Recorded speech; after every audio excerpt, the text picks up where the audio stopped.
Candidates for Texas governor are not waiting on Labor Day as the traditional start of campaigning here in the state. On Tuesday, Beto O'Rourke is starting a 49-day tour across Texas. He is rising in the polls, and he just outraised Greg Abbott on Friday in the latest campaign finance reports.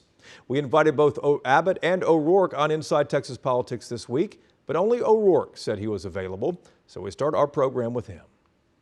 Congressman, thanks for being here. You're starting the statewide tour on Tuesday, and many of these places are towns across the state and cities that you have visited before. But how is your message going to be different this time? I've visited all of these places before, and not just in 2018, but many of these so far in this race for governor. But we keep coming back because we've got to listen to and learn from the people that we want to serve.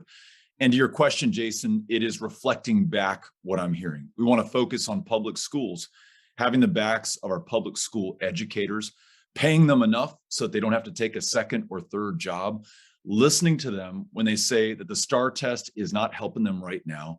Let's replace that with something that's a true diagnostic in that classroom that really supports those educators and those students, and focus on funding public education. Let's make sure that we expand Medicaid so more people can see a doctor and create better, higher paying jobs in Texas while we work on reducing inflation and improving the cost of living in this state. These are the issues that matter most to most of us, Republicans, Democrats, independents alike, and that's the message of this campaign. Congressman, you mentioned inflation there. I want to ask you about that specifically. The most recent numbers we saw come out the other day shows that inflation is up 9% from June of this year to June of last year. Are you concerned at all that that might really weigh down your campaign and hurt Democrats across the state come November? The number one driver of inflation in the state of Texas is Greg Abbott. Our property taxes have gone up $20 billion in the 7 years that he's been governor. That's a 40% increase. On average, our utility bills are going up $45 a month after the power grid failed in the energy capital of the world. He still hasn't fixed the grid, but we're left holding the bag with higher utility bills. Cost of groceries have gone up when he shut down U.S.-Mexico trade. So I think that inflation is going to work against Greg Abbott. I think it's another reason why Democrats and increasingly Republicans are turning to us. We're going to reduce property taxes, reduce utility bills, make it more affordable to live and raise your family right here in the state of Texas.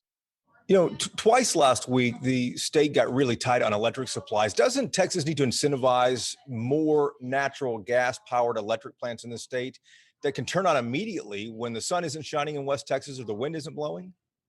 Absolutely. I think it needs to be all of the above. And I'm so grateful for and proud of the fact that we're an energy leader in oil and gas. And as you said, gas is an important fuel source for the generation capacity that we need here in the state of Texas.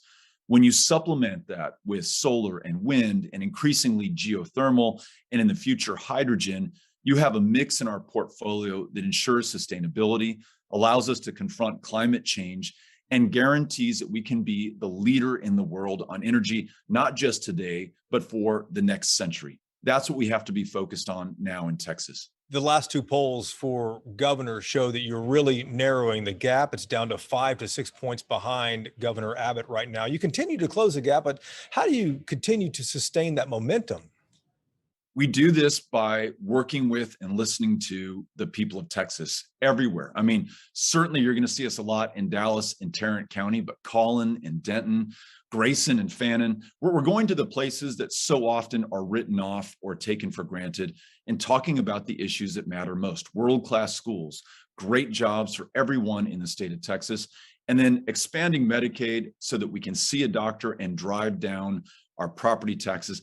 That's a winning message. And the contrast is with Greg Abbott, who's tried to outlaw abortion, tried to make sure that every Texan can carry a gun without a background check or any vetting or training whatsoever, and is on the fringe and the extreme spectrum of our politics right now, making it harder to create jobs, grow businesses, and make this the great state that we know it is. We need a governor that reflects the power and the genius of the people of Texas. That's why we're running. That's how we're going to close this gap.